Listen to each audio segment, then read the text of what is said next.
tools that we need to set up the studio. A camera that you're comfortable with, together with it. Also, generally, museum staff are advised not to pursue. In doing that, I'd like to focus on the two important words in that formulation, which is to curate and to exhibit. To curate is to... So why are museums important? Because museums and galleries give us an insight into the history of humankind. To curate... So even John Dewey, who is a prominent leader in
Okay, good morning, everybody. Welcome to day 4 of the Museum Management Training Year 2.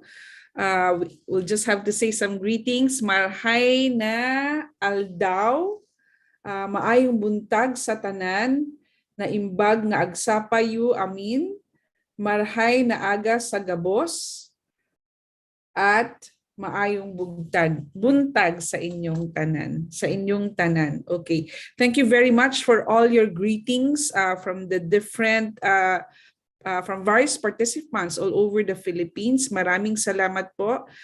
Gusto ko lang batiin ang the previous sessions. We greeted our participants from Mindanao.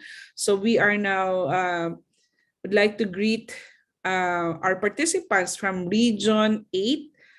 We would like to acknowledge Leyte Normal University Museum, Southern Leyte State University, Tomas Opus Campus, University of Eastern Philippines Center for Summer Studies, University of the Philippines Cebu, University of the Philippines Visayas Leyte Summer Heritage Center, University of the Philippines Visayas Tacloban College Natural Museum of History and Herbarium, the Visayas State University main campus.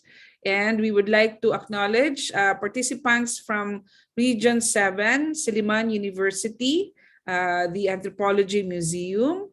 We also would like to greet from Region 6, Balay ni Tan Juan Community Museum, Central Philippine State University, or the Historical and Cultural Heritage Center. Hello to Negros Museum, the Roman Catholic Archdiocese of Capiz, University of San Agustin Archives and Museum. Would like to say hello to Panapton Textile Gallery, previously named as Habol Museum, from the Center for West Visayas Studies Museum, University of the Visayas, Iloilo City. And then West Visayas State University Museum. Maayong buntag po sa inyong lahat. Then we will greet the others tomorrow or next meeting. Okay? Thank you so much for coming in today. Okay, our agenda today is to talk about risk and disaster management, but this will be more of a general stroke on how we can do preventive measures for risk and disaster. So yesterday we had a session with Mr. Danny Alvarez, who is the museum administrator of the Yuchenko Museum, and he discussed the role of museum boards in university museums because they are, number one, they are very important in decision making and policy making. They do policy making within the museum setup, and also they give the direction for museum activities, and also take care of decisions and policies regarding the acquisition and other museum activities. So in other words, it is important to have the university museum on board before you can actually forward in making decisions for your museum. In fact, they are important as an approving body for all museum activities. Okay, so today we will talk about that other aspect when your museums are already there, the physical museum, and you have the collections inside, and how do we care for them? So we will talk about that later on with our guest speaker this morning. But before that, let me just share to you my slides. Okay, so just a reminder for all our HEI participants and other participants from the LGU, from private museums. Some of them are here. But I just want to focus on this idea of being a member of the International Council of Museums, or the ICOM. And there is also a unit there, which is the ICOM UMAC, which is the International Committee for University Museums and Collections. Now, if you are interested to be a member of this, we have ICOM Philippines, and you can course your membership through the ICOM Philippines. Well, you can benefit no for becoming a member of the ICOM and the UMAC, because you can actually access no materials and up-to-date conferences and events no relating to the museum. Okay, let me just show you the website where you can find that no for the UMAC and ICOM. Okay, so let me just pull out the slide for that. Okay, so this is the website of the UMAC, or the International Committee for University Museums and Collections. I think if you are an HEI, you can actually be a member. And once you are an ICOM member, it is automatic that you can register no, for the UMAC. So you can see here different resources, no, literatures, of course, webinars, and you can also access conference proceedings and networks. No? And there are also other resources that you can find there that will be useful for your museum. No? So the UMAC is the global advocate for higher education museums and collections of all disciplines.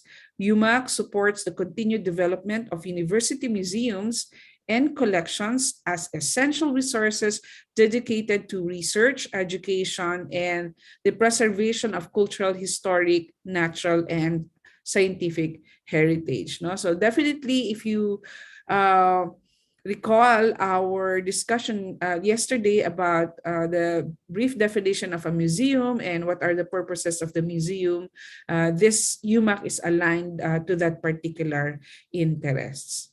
Okay. So other things that I would like to share, we will now move on to our discussion no, for today's topic on risk and disaster management. No?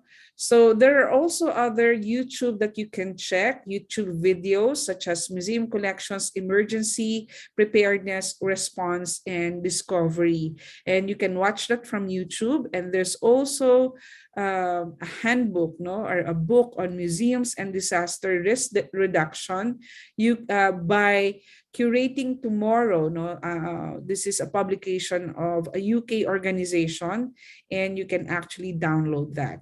Okay, let me share that screen to you where you can find resources no, for this particular reference no, or reading materials. So you can actually download this from the website. Let me just show that to you. So this is called handsoninternational.net. And this is a very important book on museums and disaster risk reduction, building resilience in museums, society, and nature. And if you look at the table contents, no, very timely discussion no, on how we can utilize this reference for our own use in our respective museums. No? So I hope that you can check this out. It's a PDF copy, and it's about 120 pages and downloadable. No? So take note, handsoninternational.net. No? So this is a handbook on museums and disaster risk reduction for museums. Okay.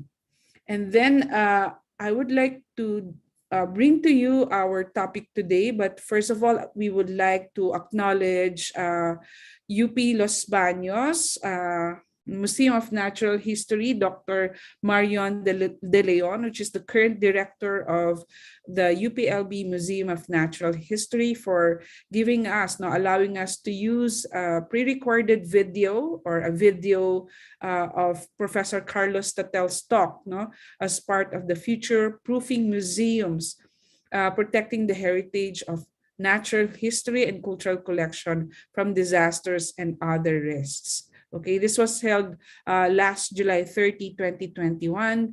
And if you're interested to listen to all the series of talks regarding this topic, it is also available online. Okay, so If you have other queries and other comments, please send us an email. We have a website, we have an email, and we are also on Facebook, Museo Cordillera, the UP Baguio Ethnographic Museum. Okay? All right. So we will now introduce our speaker for this morning. He is from the Department of Anthropology, Dr. Carlos Tatel.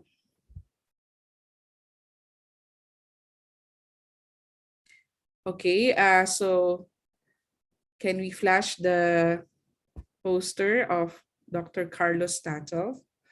Okay, so with permission from Professor Tatel and the UP Los Baños Museum of Natural History, we are presenting again the recording of this topic on understanding the role of actors and local context in disaster and risk management. So the speaker is Professor Carlos Tatel, is the current chair of the Department of Anthropology. He holds various academic degrees from UP Diliman, PhD in Anthropology, MA in Archaeology, and BA in History. He is an associate professor of the Department of Anthropology, College of Social Sciences, and Philosophy. Due to the multidisciplinary nature of his writing, of his academic writing, his research, interests, and intellectual endeavors, they cut across many disciplines and areas of study, such as heritage, material culture, ethnohistory, religion, visual anthropology, history of anthropology, folklore, applied anthropology, Southeast Asian anthropology, and indigenization of the social sciences. His first edited book, entitled Ethnographies of Disaster, in the 2009 Anthropology Field School in Tiwi, Albay. This was published under the Aquinas University of Legazpi in 2011. Furthermore, he heads the College Folklore Studies program and is the program producer and host of the weekly campus radio program called Tabi Tabi Folk Radio at DZUP 1602. In the graduate school, he teaches special problems in Philippine cultural anthropology, while in the undergraduate level, he teaches social anthropology, anthropology of religion, and foundations of behavioral social sciences. He has contributed articles in international and local publications, as well as presented academic papers in foreign and national conferences. He also serves as a member in the committees that concerns heritage in UP Diliman, as well as in the National Commission for Culture and the Arts. Okay, so if you have questions regarding the talk of Professor Tatel, we'll try to answer them, because this is a pre-recorded lecture that we ask permission from the UP Los Baños Museum of Natural History. Okay, so we now listen to the talk on understanding the role of actors and local context in disaster and risk management.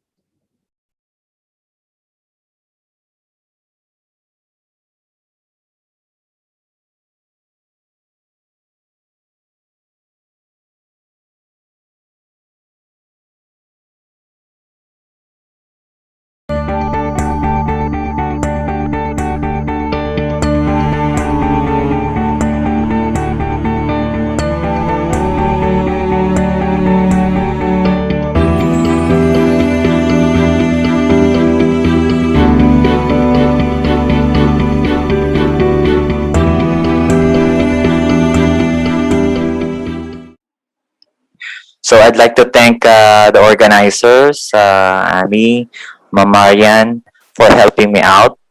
And good morning to all of you.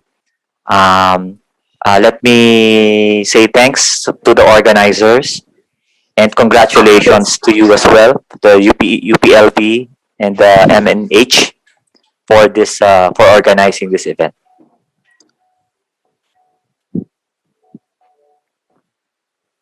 There's a very important lesson that I've learned in DRRM. that context is the starting point of every DRRM plan. Thus, context is everything.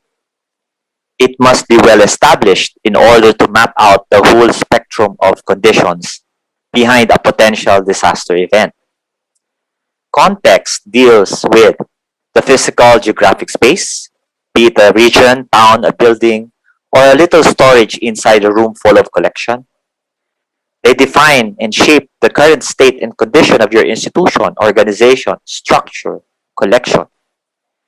Context is also about history, the processes or events in the past that produced new ways of doing things in the present. Context is also about what kind of institutional model or organizational setup you have. Finally, context concerns actors, the most important element, arguably, the most important elements in DRM discourse. When we talk of actors, we refer to existing social relations in the community, institution, or organization.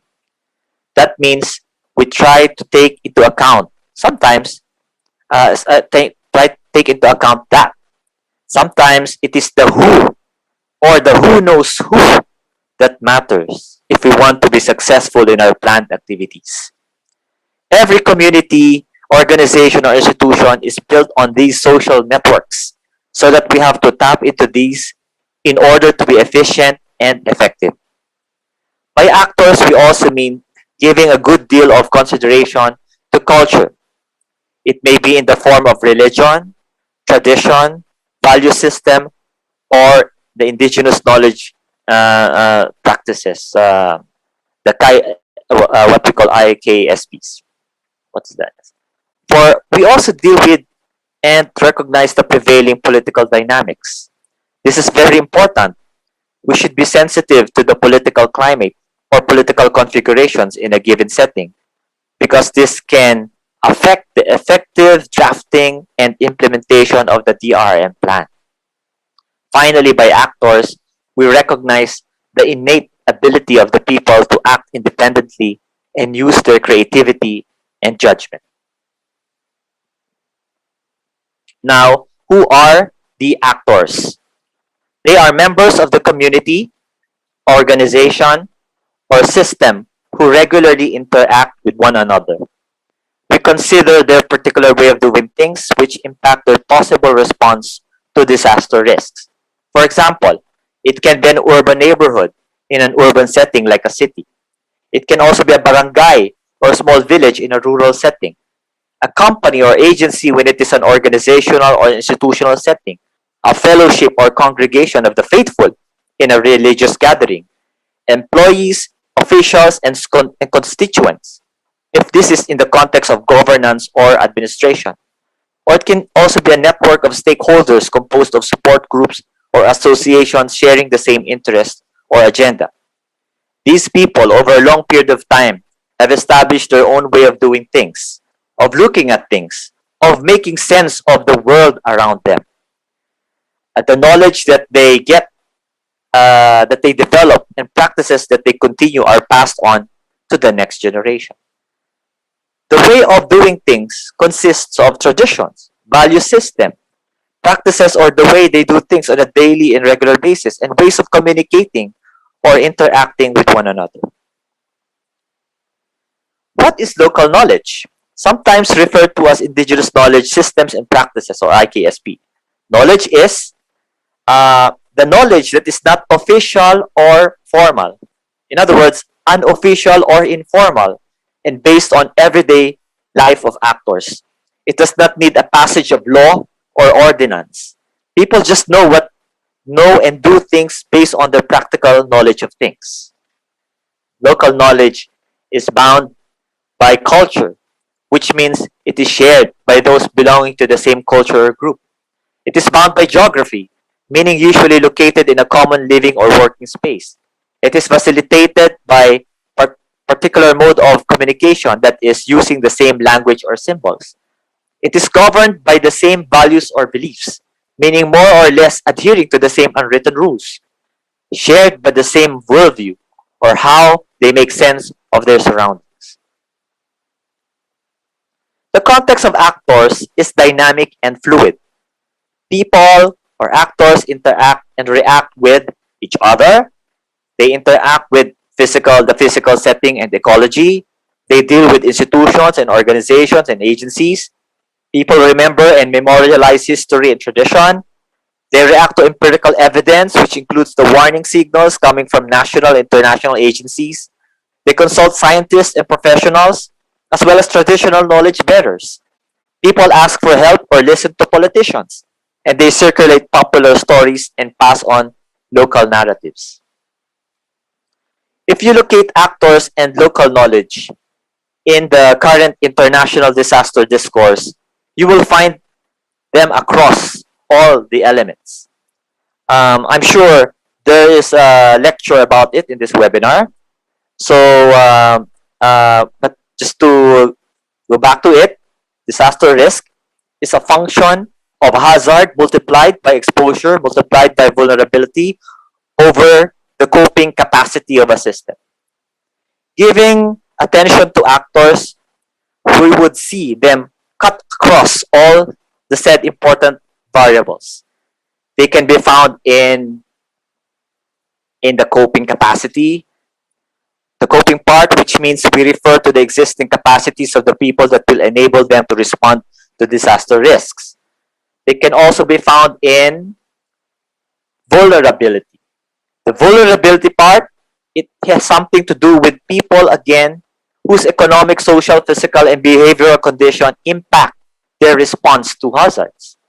They can be found too in exposure, because the particular way of life chosen or practiced by the people put them in that situation of exposure to hazards. And finally, in the case of man-made hazards, the element of people is also found in such hazards. In other words, a lot of this formula is hinged upon the understanding of the impacts of the behavior, condition, and situation of the people. By extension, if we understand people, we may be able to mitigate many problems and issues in disaster risk reduction and management. Like I said before, actors and local knowledge cut across all elements of the disaster discourse: hazard, exposure, vulnerability, and coping capacity. By understanding the existing context of the community, we may be able to reveal the living, dynamic situation in a community, organization, institution, or system. Make known the long-standing cultural, social dynamics, and interaction with nature that produce the existing capacities, vulnerabilities, and exposure.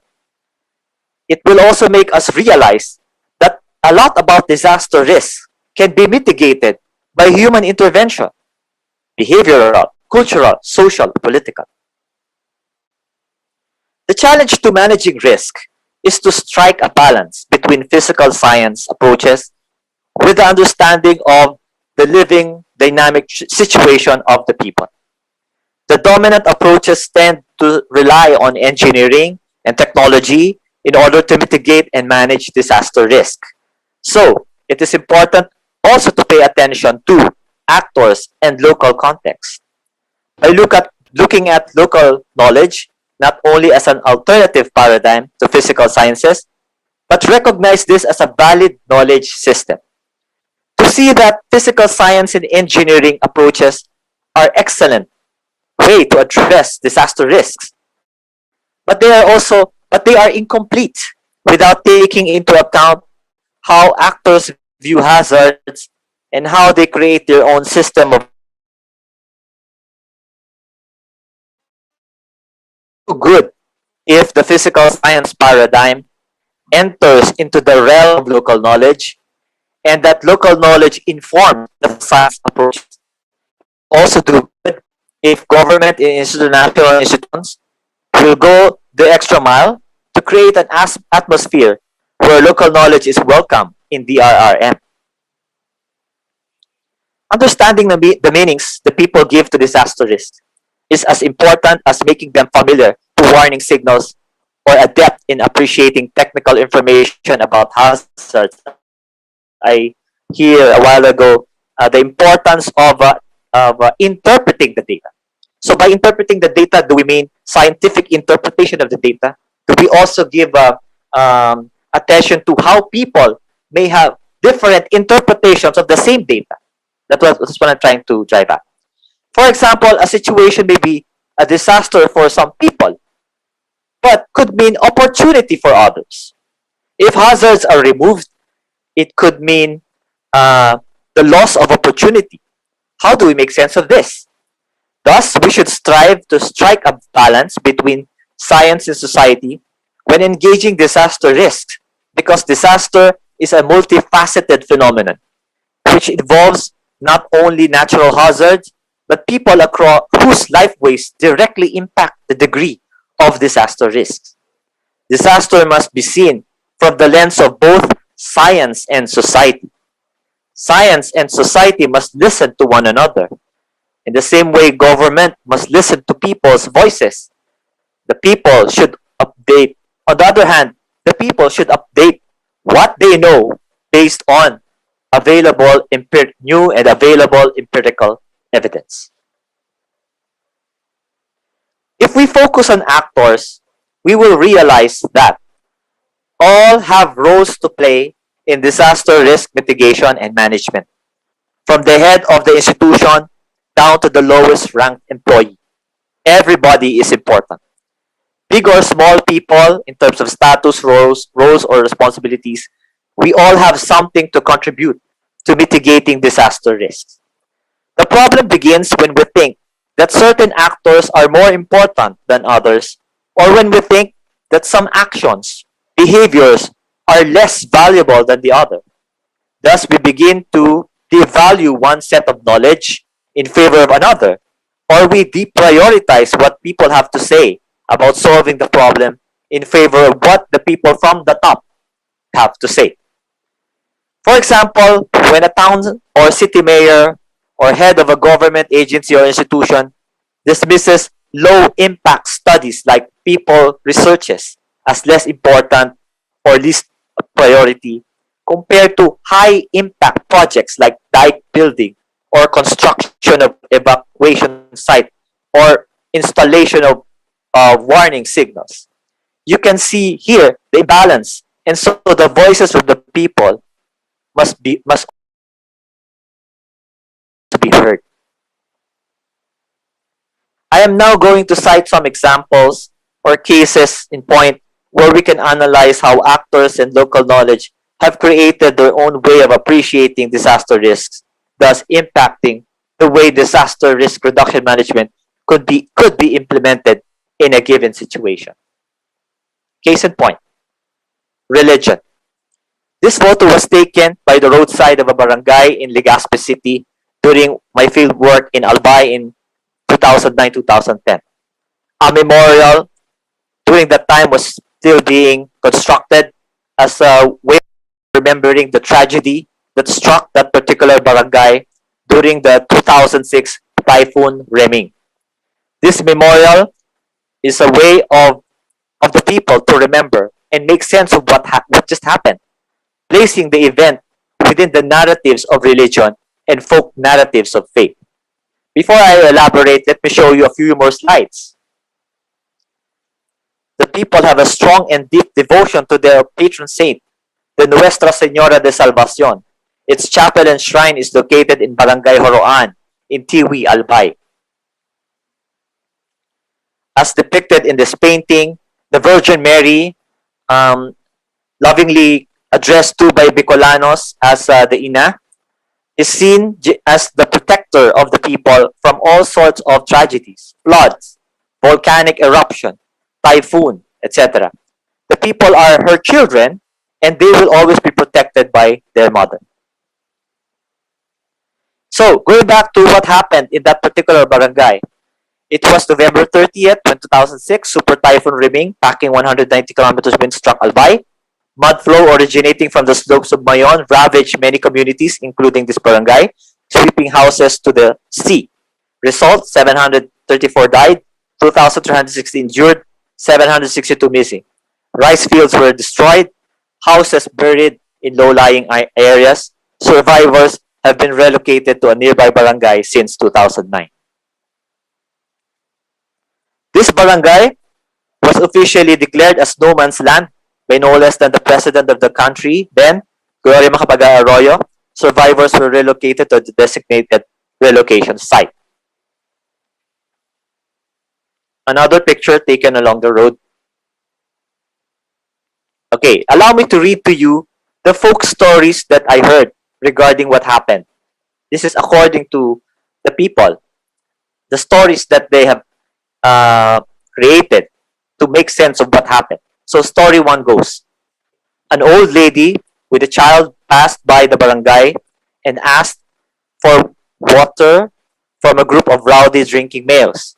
Rejected, the lady said that water shall descend upon the whole barangay. This story was according to the informants of Tiwi Albay. So the popular interpretation, she was the Holy Virgin Mary, and the child was Jesus, and the water being referred to in the story was the great rains and mud flows. Story number two.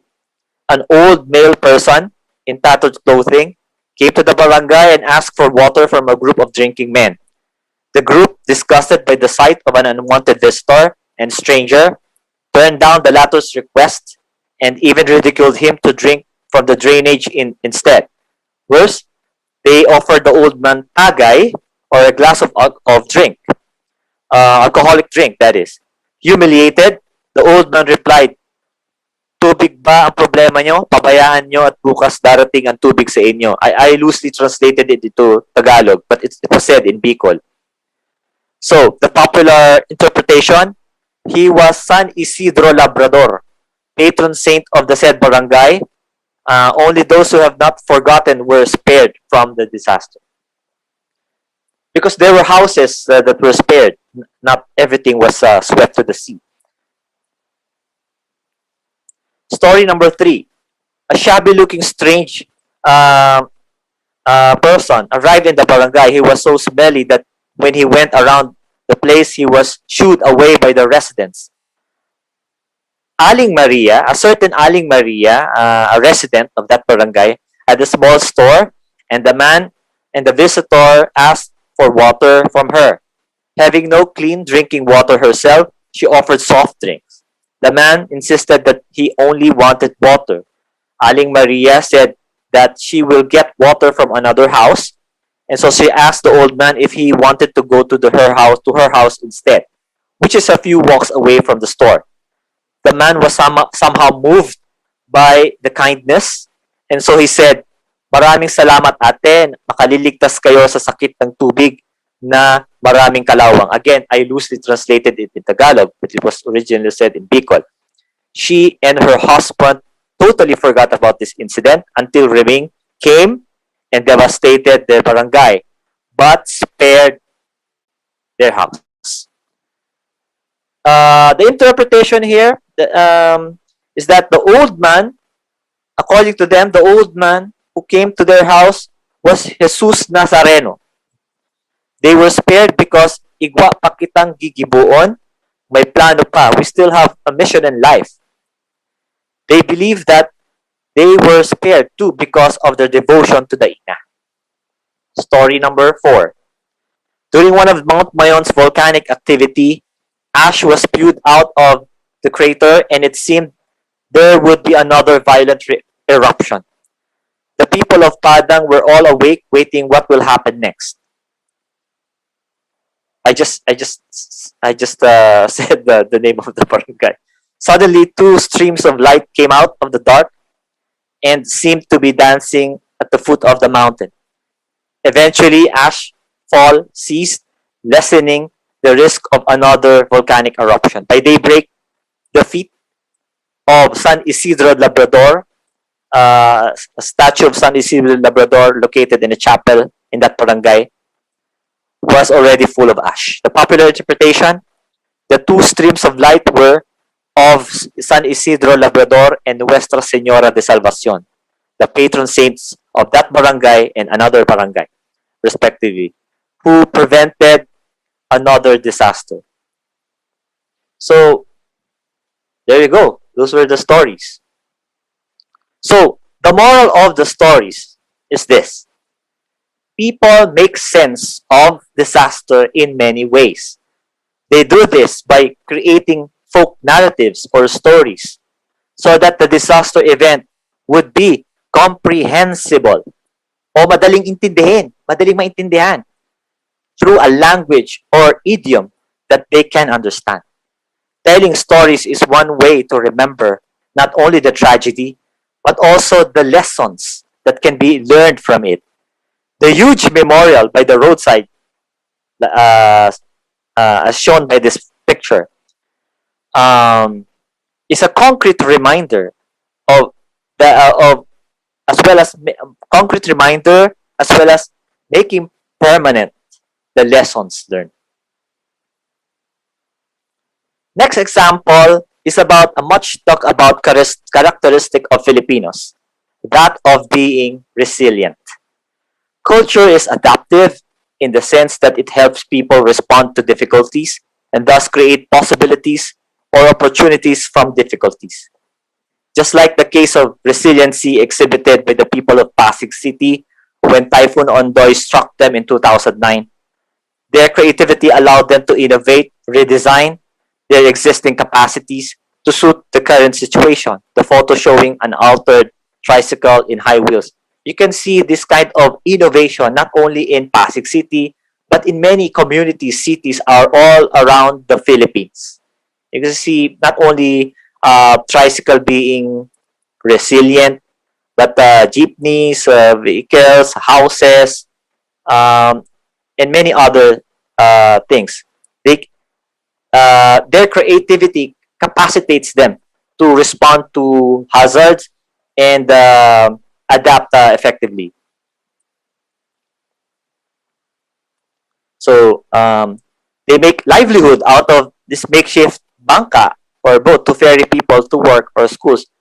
Like what I said a while ago, um, some people may see this hazard or disaster event as a crisis, but some people see this as an opportunity.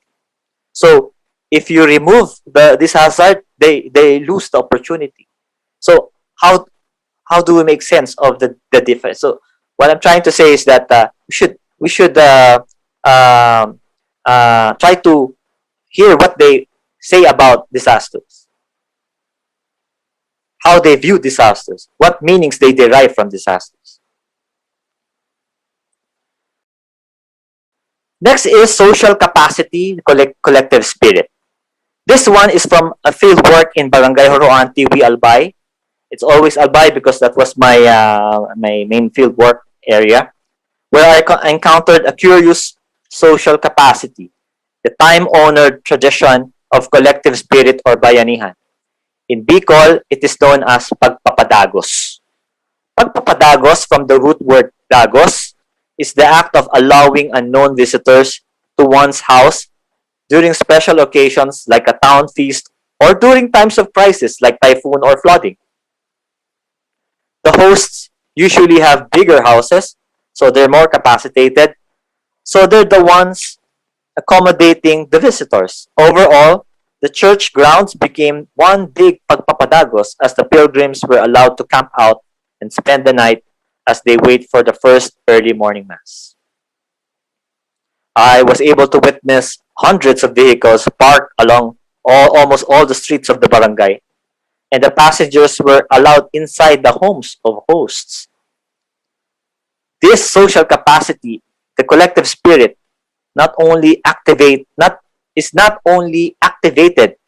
during religious feasts, but also tapped during times of crisis. Next example. In a country full of active volcanoes, we won't be surprised to find out if many Filipinos have carved a community in the company of an active volcano. Some call this mode of living within the danger zone and as volcanic culture. This volcanic culture has created a lifeway that somehow made people think they have already developed an intimate and personal knowledge of the volcano. we usually hear them say, kilala na namin yung bulkan. Alam na namin yan kung kailan talaga siya puputok. Because of this relationship, the people who live near the volcanoes may have different reactions to official warning signals compared to others who don't live near the danger zones. In any case, this is also a function of economics, as these volcanic communities have already carved out a living based on what the mountain gives them. Say in the case of Mayon volcano, where the people plant crops along the fertile slopes of Mount Mayon, and the residents of Taal Volcano Island, where they have developed a livelihood based on tourism. Notes on local terminology.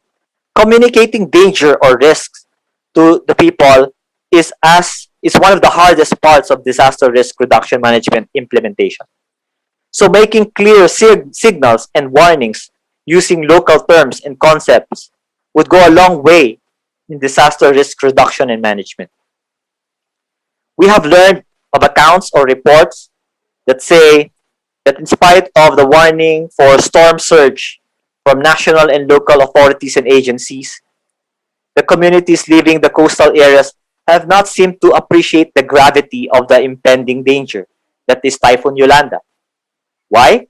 Is it because the locally understood term is daluyong ng Baguio or daluyong instead of the technical storm surge? Would the people behave or reacted differently if a locally appropriate term was used instead? It's just a question, but this question pops out each time we deal with certain technical terminologies. In this webinar, we hear a lot of technical terms, and it's interesting to ask ourselves, how would the people being bearers of local knowledge, being bearers of practical knowledge, appreciate those technical warnings or signals? How would they interpret the scientific data that is being presented to them? Another example of lost in translation is the case of trying to directly translate the concept of vulnerability in Filipino.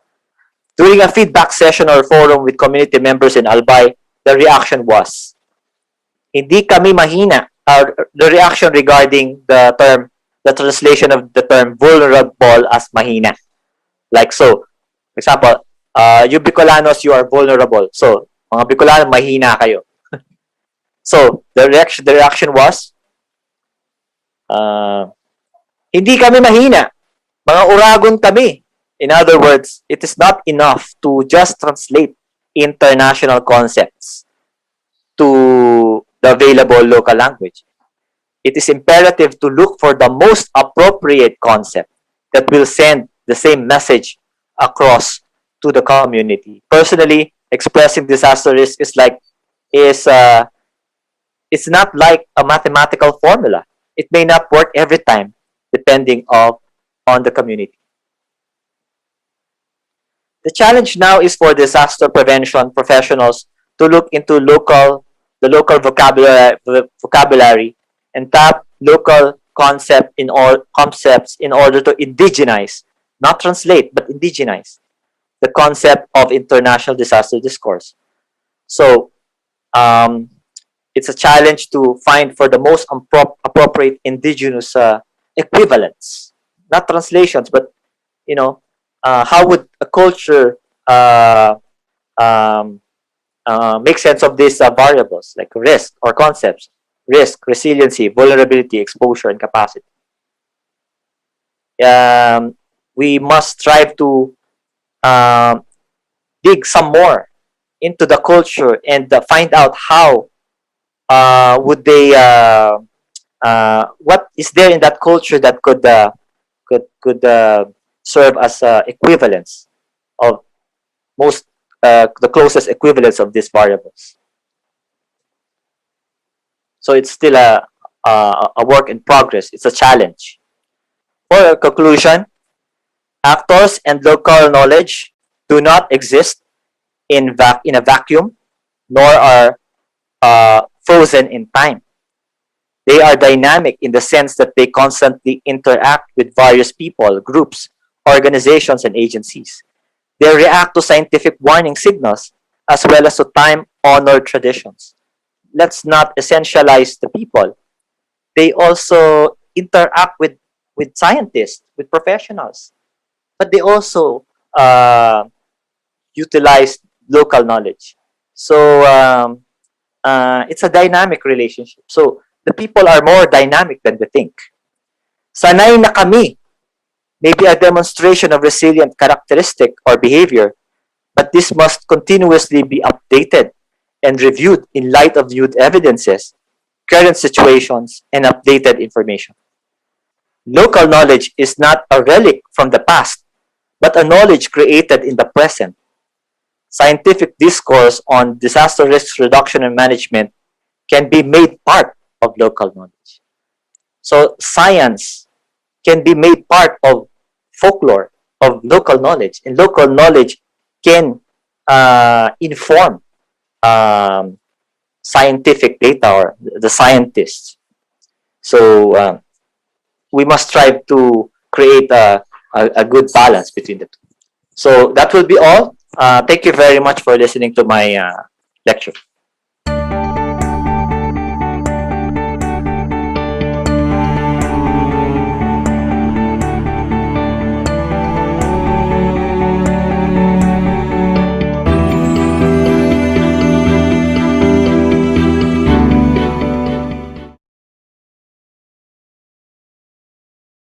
Okay, thank you everyone.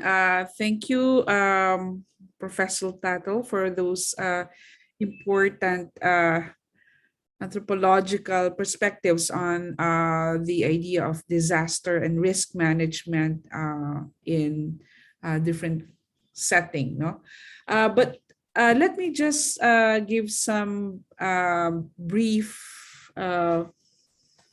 to the ground, no, on what museums should do in consideration with the risk and disaster management. No, I think when you talk about disaster, number one is you have to consider the collections inside your museum, and then as well as the building, no, where these collections are kept, no. And in relation to that, it would be best to have your buildings insured, no. For usually museums are insured for the building, no, but you have to make sure that you also insure your collections also. And disasters and risk can go in a long-term one, and there's also a short-term one, no. For instance, in Museo Cordillera, of course, we have floods, no, or earthquakes, no, and you have to risk-proof, no, the building that you have. And then, of course, there are also chronic disasters, like what is happening now in the museums in Ukraine, no. There's a difficult aspect there where their collections have to kept at the basement or the underground storage facilities of their museums. Okay, so I will refer back to the one that I sent earlier. Let me just put this on screen. Hold on. And if you have questions about this topic, you can type in your questions already. Okay, so we would like to acknowledge the presence of our panelists. We have Dr. Ana Labrador is here, Ma'am June Dalisay, Peter John Natividad, and also Rod Enano from the Lopez Museum and Library. Okay, so if you have questions, we would like to try our best to answer those questions.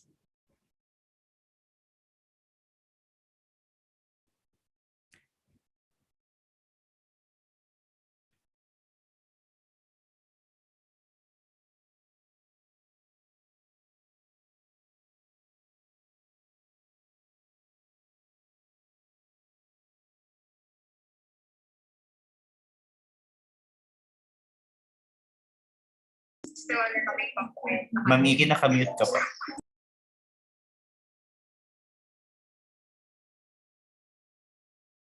Okay, so we have now we are now receiving the questions, no, from our participants. Okay, let me just pull out the screen for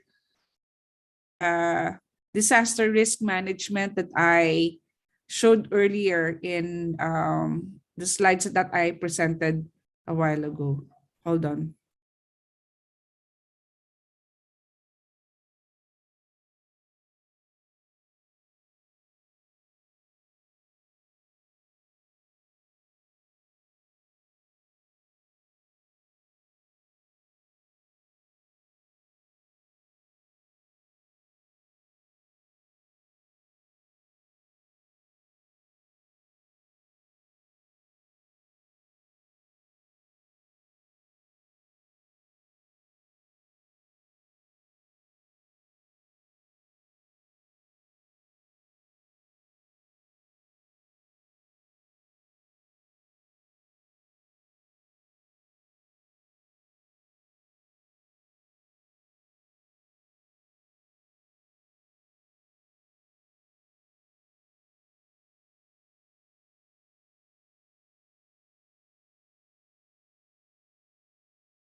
Okay, so this one is actually a new guide.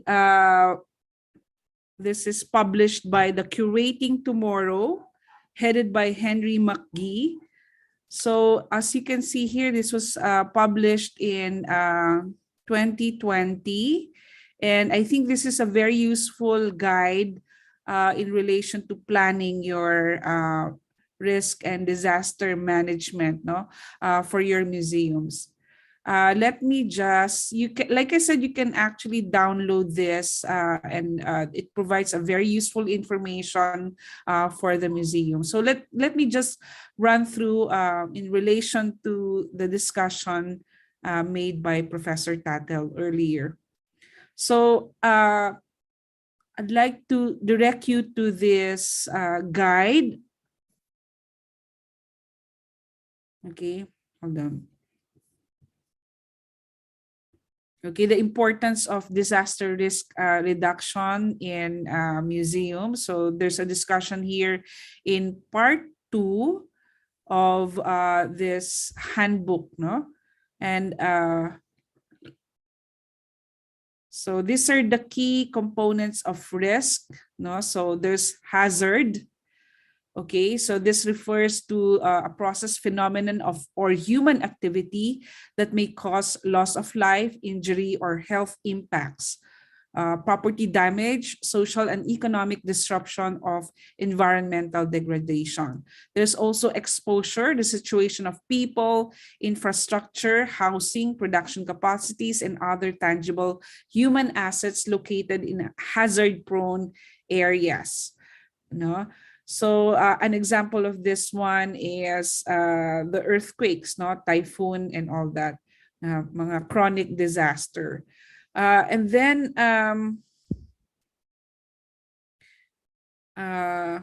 so here, this is like a process now where you can actually create plans, no, for making your museums, no, prepared for disasters, no.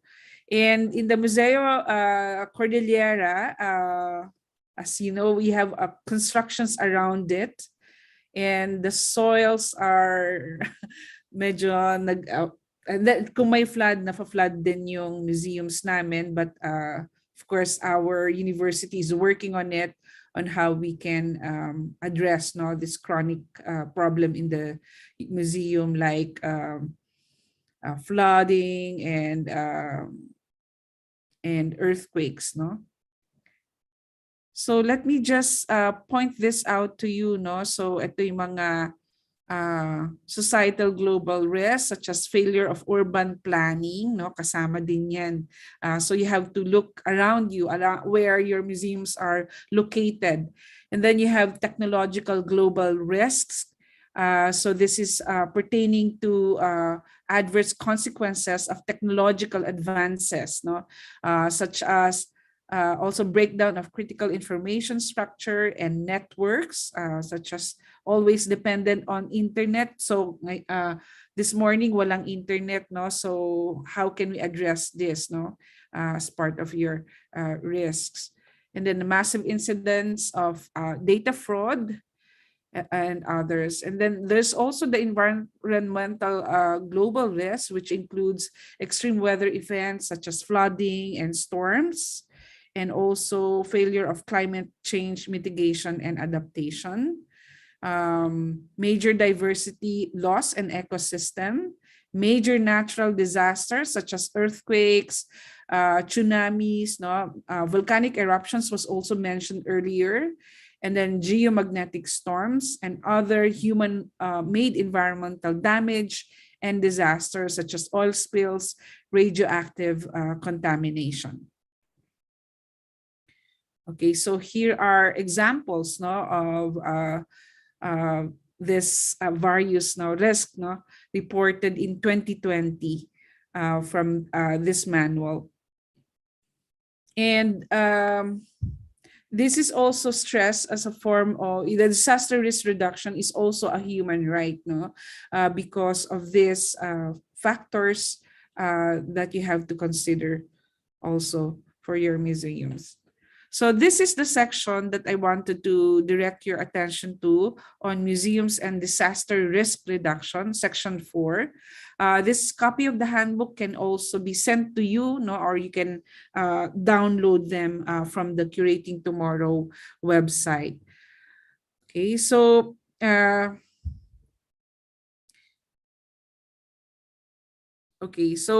merong mga guidelines dito, no? So if there is a proper way of organizing for disaster resilience, no, and it has an effect, or what does it mean for museums to do this, no?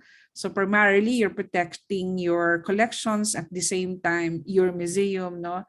And of course you have to coordinate that with your in the universities. There is what you call as DRRM committee, no? University of the Philippines Baguio also have that, and also in coordination with the DRRM committee and the LGU level, no? So kailangan meron din close coordination with that. And then of course some points, no, identify or understand and use current and future risk scenarios, no, and all. Okay, so these are some of its relations, no? Why are we doing this? And it is basically involved with your community, no, the university, and you have to set up plans, no, for this risk and disaster management.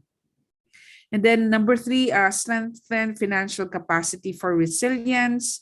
Usually the university allots funding for the DRRM response, no, in your museum. So I'm not sure if you are, if you have this kind of allotted funds, no, for this particular aspect, no, in your museum.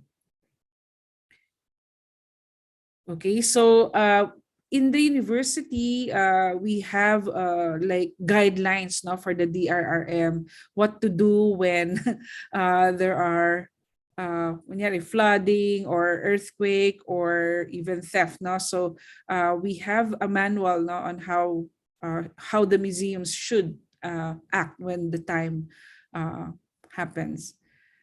Okay, so pursue resilient urban development and designs. Okay, so this refers also to the stability of the buildings, no, of your museum buildings. Okay, and others. And then safeguard natural buffers to enhance the protective functions offered by the natural ecosystem. So this refers to the environment where your museums are built, no, in relation to forests, rivers, lakes, seas, oceans, soil, and biodiversity. No? So in Museo Cordillera, we have buffers, no, yung pine trees around it, that are also helpful, no, for this risk and disaster management, risk reduction. Okay, so I'd like you to read this, no, because I'm not really an expert on this. And this material is also very useful for the museums who are setting up their museums, no? Or if you have a physical museum already, you can plan on how to reduce, no, risk and disaster management. Okay, so unfortunately, Professor Tatel could not join us to respond to your queries, but we'll try our best not to answer your questions. Okay. So like I said, this material is available online, and our staff can also send this to you soon after the webinar. No, this is a useful reference, no, for planning your risk and disaster management plan. Okay, thank you, and thank you to UPLB for giving us permission to replay the talk of Professor Tato.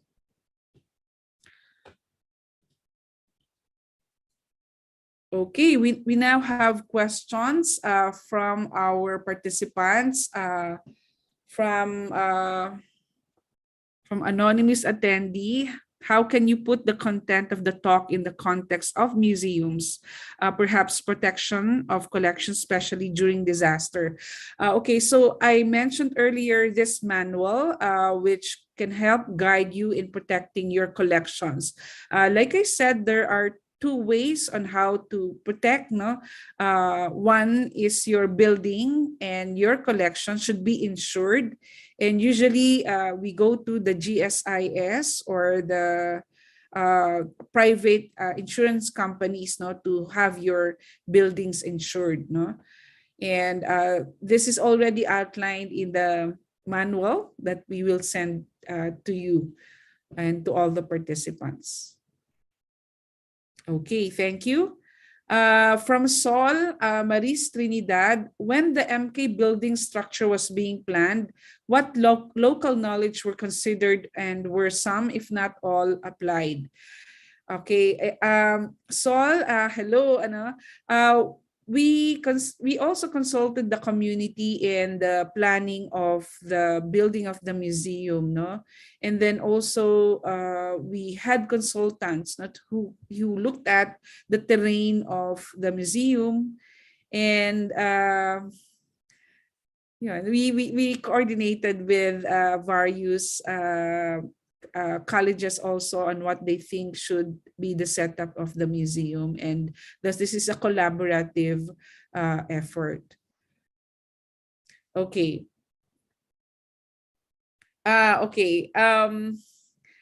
Next question, in highly urbanized areas where local knowledge is diluted due to migration, influx of outsiders and others, how do we seek out this relevant IKSPs? No, I think the best way to retrieve, no, the IKSPs, no, from local communities is to conduct, no, continue the conduct of research to the various communities. I think that's the best way to go in order to elicit important information, no, for your museum collections or for the programs that you want to install. Okay, thank you for your question, Sol. Okay. Okay, another anonymous attendee. Can we use the concept of ethnoastronomy in disaster and risk management? Okay, I am uncertain, but I think this is also a good way to understand how ethnoastronomy configures as a useful tool in understanding disaster and risk management, especially among indigenous communities. Okay. Kelly Ramos question. I have come across stories where museums are deeply involved with their communities. They play an active role in DRRM operations in their communities. How do they reach this level of involvement? Okay, Kelly, some of the buildings that we have seen are based on the indigenous architecture that we find in the Cordillera. Sometimes they are inspired by this design and also the materials that they use. We need to have a careful research and understanding of how this IKSPs, knowledge from the communities, can really configure in our museum setup. Okay. All right. Thank you.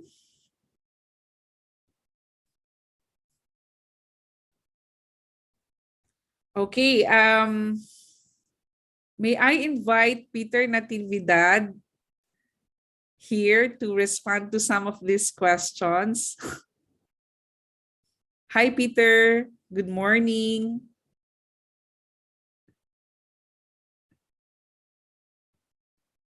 Okay.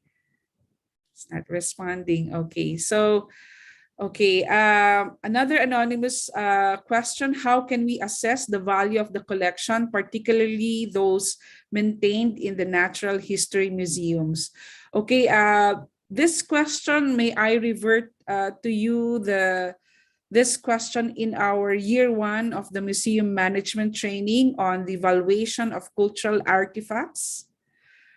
And then we can refer this question to the Museum of Natural History in UP Los Baños through Dr. Carlos Gonzalez and Dr. Marian De Leon, who could respond to this question on the valuation of collections from the natural history.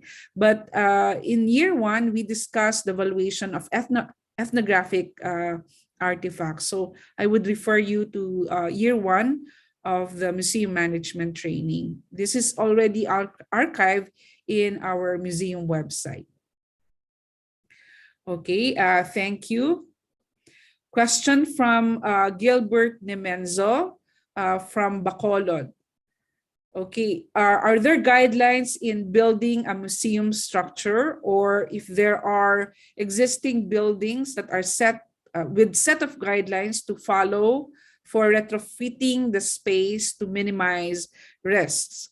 Okay, Gilbert, we have a topic next week with architect May Mariano on planning and building your museums. So maybe we can refer this question to her during the webinar next week. Okay, thank you.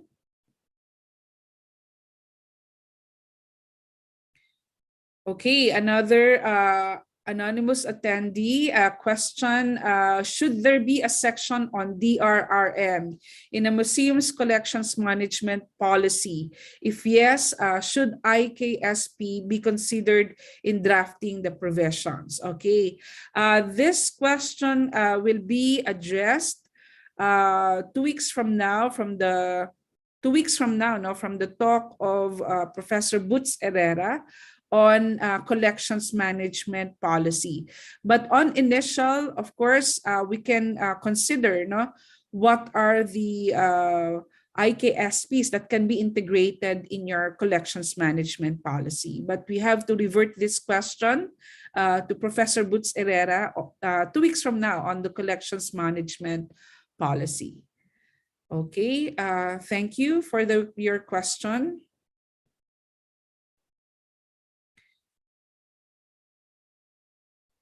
Okay.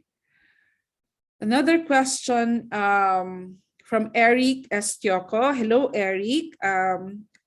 I'm not sure if this is a comment, perhaps to, the comment is perhaps to operationalize this for museums, we can explore using tools from the business continuity or public service continuity planning.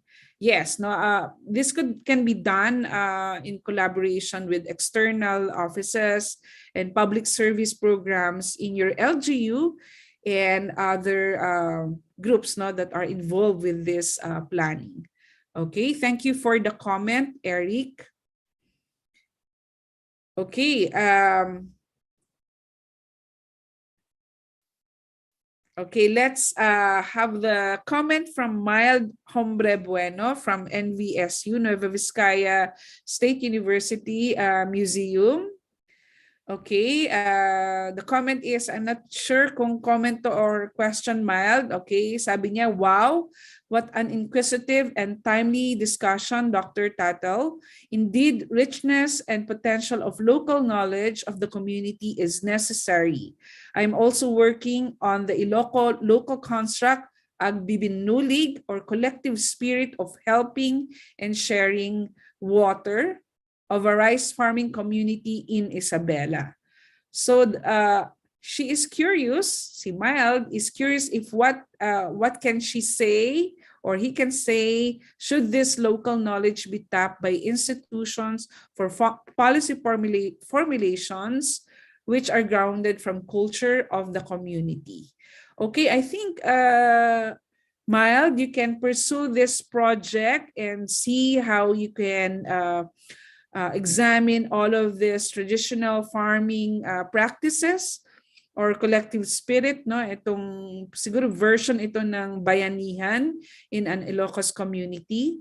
I think if you can write an ethnography about it and recommend, no, kung ano yung mga gaps on this and how can this be useful, no, for the LGUs or the communities there, either to protect or to promote, no, this collective spirit of sharing, no. You can actually put that or recommend that for your LGU to formulate policies to protect this. Okay, thank you, Mild, for your comment and question.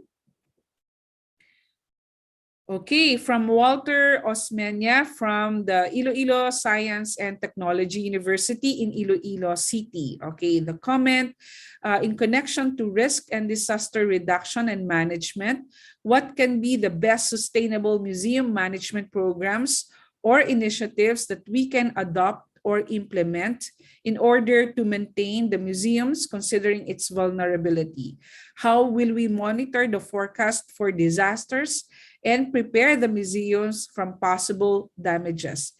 If the damage is worse, how will we go about it? Okay, so Walter, perhaps a more extensive explanation of this, no?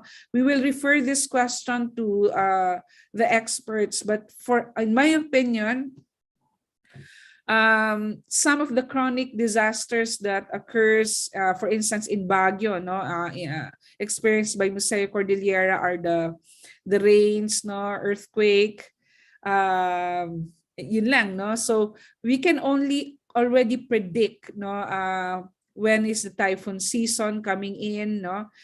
So what we are doing in the Museo Cordillera is we are currently waterproofing our walls, no, surrounding walls, and fixing our roofs, no, for mitigation against this.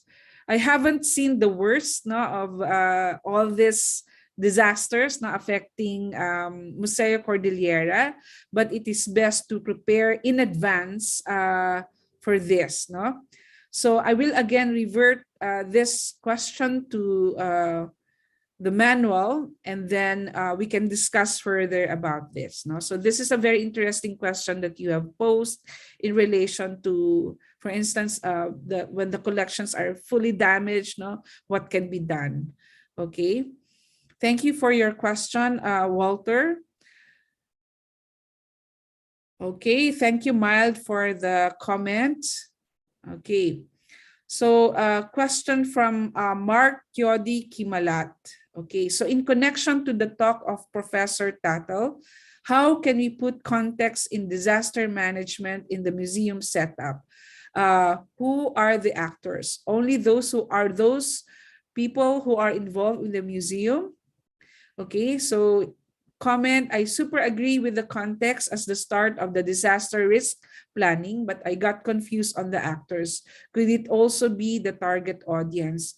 Okay, I think in the talk as we listen, no, there are several actors in place, no, in this risk and disaster management, primarily the museum itself, no, and then the community surrounding it, and of course the local government agencies, no, like I said, there are agencies who are taking care of this DRRM, no, plan.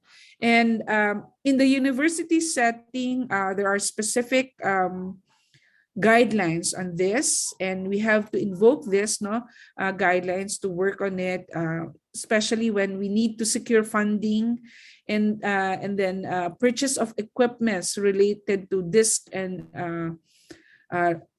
risk and disaster management, no. So usually in Baguio and other museums, we saw yung mga equipments for mga helmets, no, on fire, extinguishers, flooding, yung mga flooding equipments, no, yung mga bangka na nakalagay sa isang corner in one of the offices that we saw in a museum here, no, in Baguio. Okay, thank you, Max, for your question. We will revert and have this extended answer for you. We are taking note of all of your questions, and then we'll revert the questions back to you after we consult a DRRM expert for this.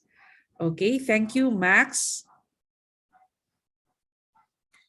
Okay, question. Our university museum is located surrounded by big trees that also serves as shade to minimize the heat of the sun. During daytime, no, do we need to cut the trees to protect our museum? Okay, this largely depends on, for instance, the soil tests and the degree in which kung saan nakikita yung puno na yan, no, kung it will actually give a certain impact, no, to your museums, no.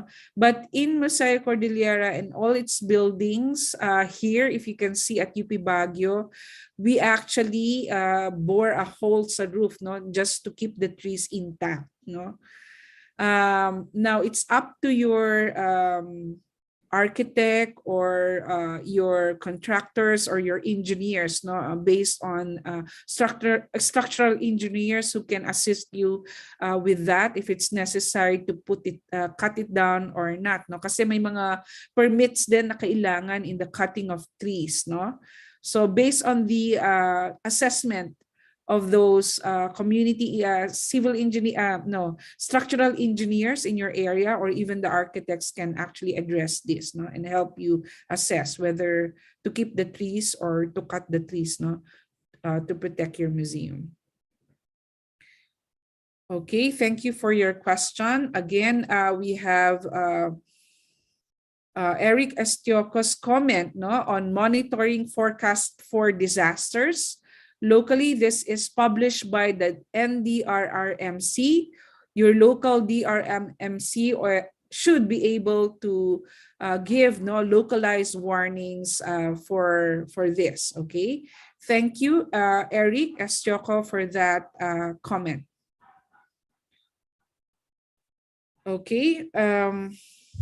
Yeah, so another comment from Eric Estioco, perhaps as part of the disaster risk management, business continuity, public service continuity plan, museums can also have an occupational safety and health, or OSH plan. DOL mandates the appointment of a trained credentialed safety officer for facilities depending on typology. OSH plans also typically include provisions for emergency response and emergency response teams, which are responsible for saving lives and property, which can include museum collections. Yes, Eric, we also have the OSH in the university that are also taking care of this particular aspect in relation to emergency response and others for both the university and the museums. Okay, thank you for your comment. Okay.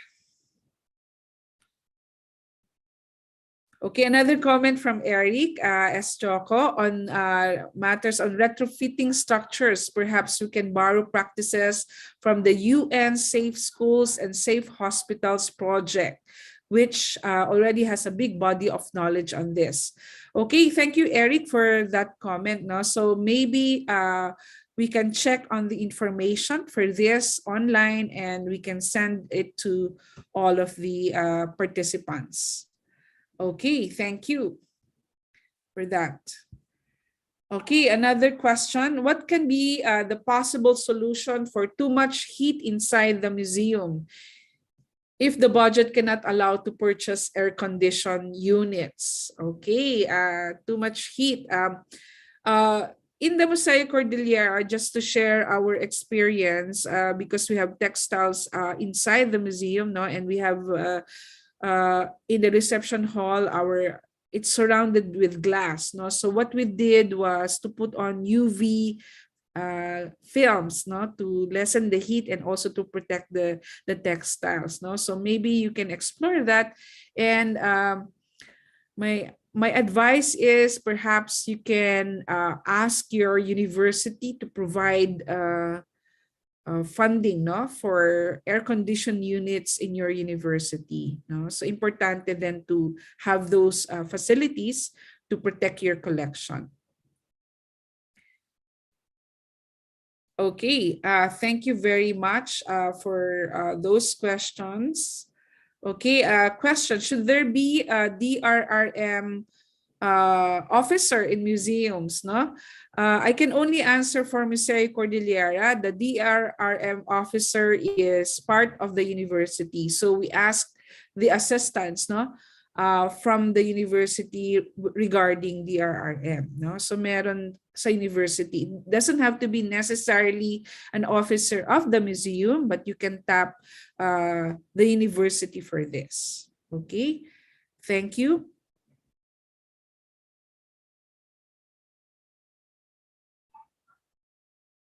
Okay, from Libner Bautista, comment, safety is non-negotiable and safety experts must be included in the TWG and must be coordinated with its LGU counterpart. Yes, totally agree, Libner.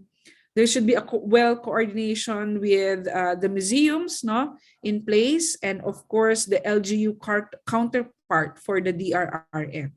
So that's very important. Okay, from Ildefonso Jr. Torres, ang question ay, MK have lots of textile materials on display. Can you give us an example of the risk and disaster measures enforced with regards to fire? Okay. All right. So aside from protecting the textiles from too much light, okay, we have specific lights that are installed in the museum. We also have in place fire extinguishers in key areas in the museum. So it is important to have all these fire extinguishers, and we have installed sprinklers found in specific areas in the museum in case of fire. So you can also adopt this in your museums. Okay, other questions from Jericho Hanova. Hi everyone, good day. I'm Jericho, a museum staff of Museo Orlina. As you may know, the museum suffered from the effects of the Taal volcano eruption in 2020. And we have somehow did some mitigation in anticipation of another eruption. Question is, his question is on long term. No, has there been study on the effects of volcano fumes on artifacts and paintings? Okay, maybe we can address this question next on March 24 and 25. We have conservators, sila Ma'am June Dalisay and Peter Natividad and Rod Enano to discuss this topic. No, because your specific question is on the effects of volcano fumes, no, on artifacts or paintings, no. Maybe we can address this at the third week of our session.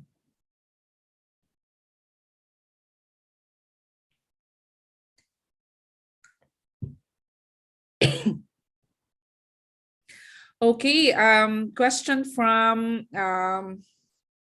Walter Osmeña.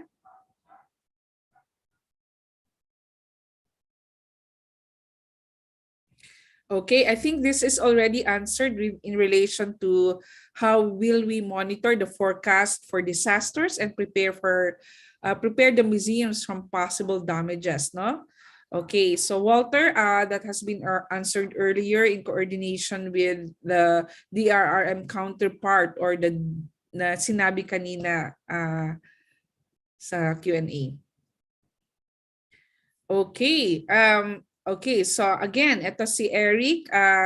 Thank you, Eric. No, dapat ikaw ang magbigay pa ng additional inputs. No, thank you for your inputs on this. Okay, so the comment of Eric Astioco: safety officers can implement more extensive industrial hygiene, workplace environment monitoring compared to typical workspaces places. Considering the nuances of museums focused on unique factors affecting collections, such as temperature, humidity, light, fungus, no, and others, this can be part of the museum-specific OSH plan or annex for bigger institutions with bigger OSH purview. Okay, thank you, Eric, for that. We are learning now from you. And I think we don't have this in the OSH plan, no, as part of the annex, no, for a bigger guideline on DRRM. Okay, maraming salamat, Eric, for that suggestion. Okay, question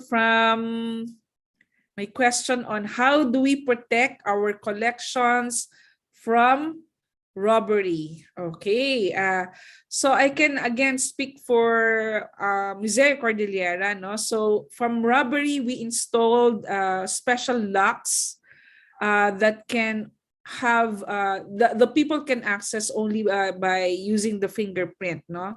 So not everyone. I mean, the visible storage of the Museo Cordillera, the main entrances are installed with safety locks, no, na digital. So you can actually have this done in your museums, no. It's quite expensive, but I think it's also efficient, no, or effective in a way in protecting your collections from robbery. Okay, so there are companies who can help you install based on the requirements, no, the size and the feasibility, no, of ensuring your collections, your storage facilities, no. So may mga special locks na ginagamit for this. Of course, I cannot divulge what they are, but there are no ways of doing this. There are also alarms, no, that are installed in the museums. Okay, I think we already responded to all our questions this morning, unless there are other comments from our participants and our panelists, no, if they want more questions. Okay, Peter.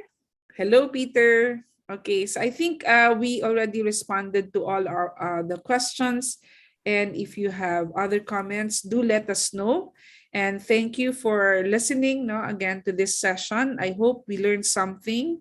If not, we will also send all the materials that we showed you earlier for your reference. Okay, so please, could you answer our feedback form, which will also serve as your attendance sheet. The link is provided by our staff, Jasha, where you can answer the form via the google.com forms. Okay, thank you very much for listening to our discussion this morning, and thank you for all the questions. And we thank UPLB Museum of Natural History and Professor Tatel for sharing the presentation. No? So like I said, if you want to make your museums risk and disaster free, there is a whole series of webinars that was conducted last July 2021 by the Museum of Natural History of UP Los Baños. These are all available online and they are accessible. No? Just look for that link on fireproofing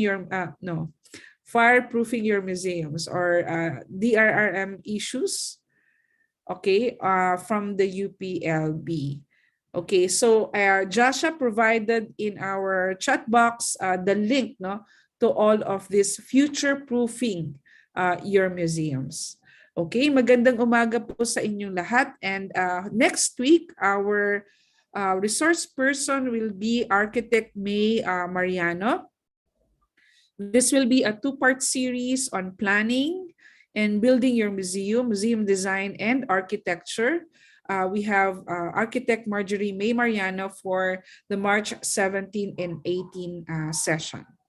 Okay, thank you very much, and we hope to see you next week on March 17 and 18 for this particular session. Maraming salamat and have a good day. Have a hearty lunch to everyone. Bye!